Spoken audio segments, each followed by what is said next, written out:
Hi. Do you notice today I have a friend? His name is Henry. Actually, I named him King Henry the Sixth for this lesson because you see, King Henry the Sixth was only 1 year old when he became King of England. But not only England, because his mom was French, he became King of England and France. That is quite a deal. Of course, we're going to let Henry sit aside while I tell this story.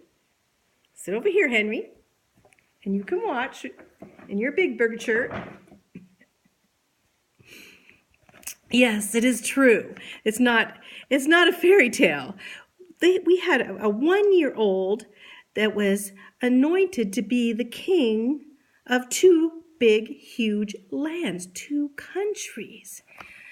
Because of all the feuds going on, it ended up starting another feud, as you can imagine, because the king of France had died and left his son, the prince, and we called him the Dauphin.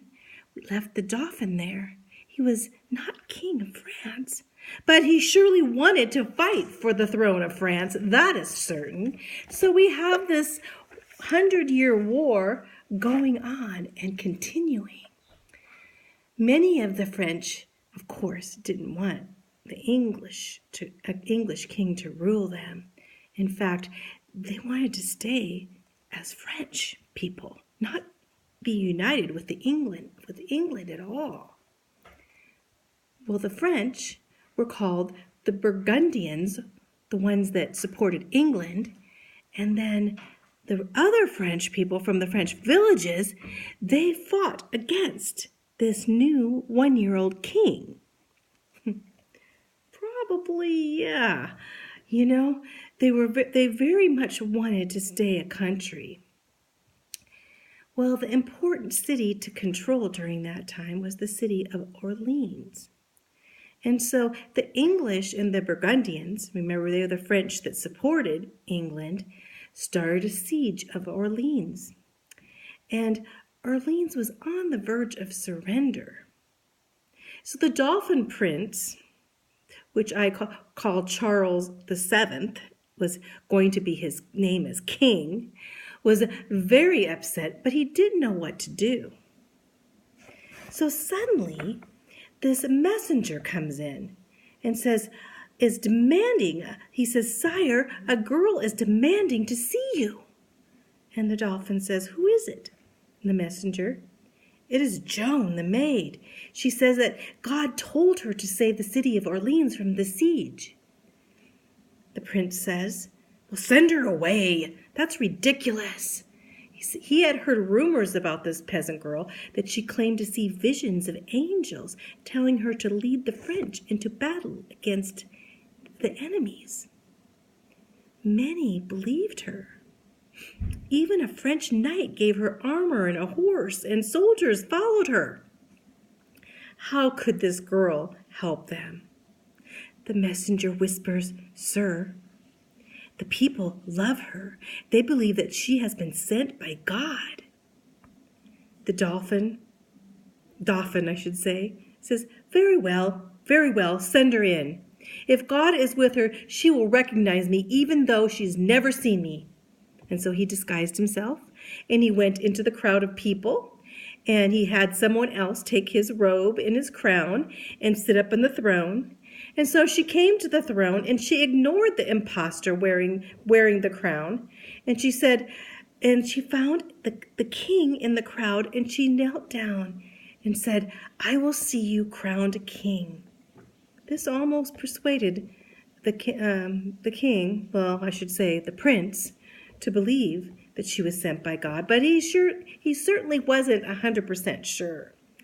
So he ordered the priests and the scholars to ask her questions about her Christian faith, to make sure she was not, a strange sorceress or just out to lunch, kind of mentally incapacitated or something, But he wanted to find out if she was really a true follower of God. And they quizzed her and they agreed that she was. So he let her lead that French army to attack the English and the Burgundians at Orleans. Orleans was about ready to surrender at that time, and she called out to the English to surrender, and they shouted back, "Oh yeah, sure. We will burn you up before we'll hand anything over to you. You are nothing but a cowgirl. Go back to your farm animals." That's what they said, actually. So Joan ordered her generals to attack. The French soldiers believed that she was blessed of God, so they fought ferociously against the enemy. The English and the Burgundians were forced to stop the siege on Orleans, and they retreated. Joan had her first victory. The French loved her as a great hero, and she was called Joan, the Maid of Orleans. And Joan marched on, defeating many more English troops. And then she marched right into the Reims, the center of the Christian faith in France, to see the Dauphin crowned king.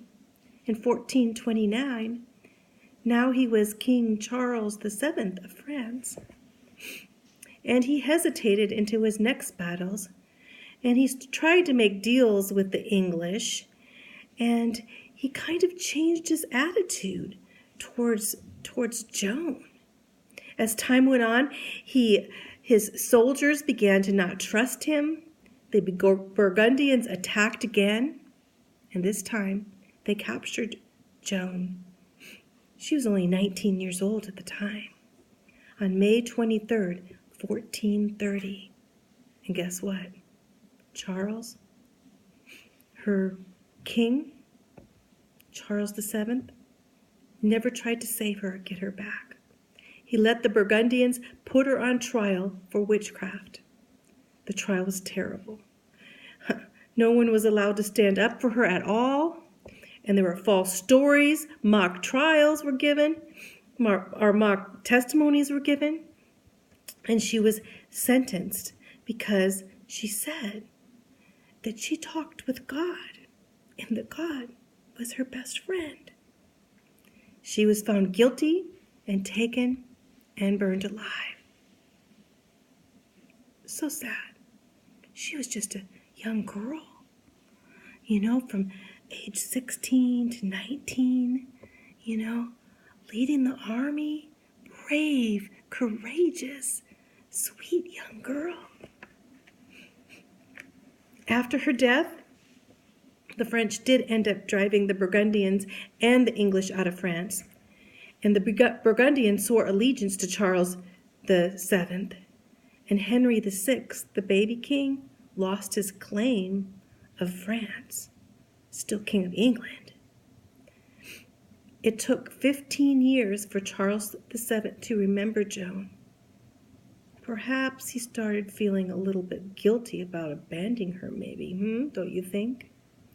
He finally asked the church to re-examine her case, and 25 years later, after her death, she was announced to be innocent of all charges. That she was loyal to the church, that she was loyal to God, and that she was loyal to France. She was then proclaimed a hero to France, a martyr to God, and a symbol of French national pride. The little girl who led France to victory. I have to tell you something, that basically, if she did not lead the French army into Orleans at that time, they were discouraged, and they were thinking that they were going to end up as English, with the English taking them over, even as slaves. But to this day, if Joan of Arc wasn't there, France may have not ever been there. Can you think?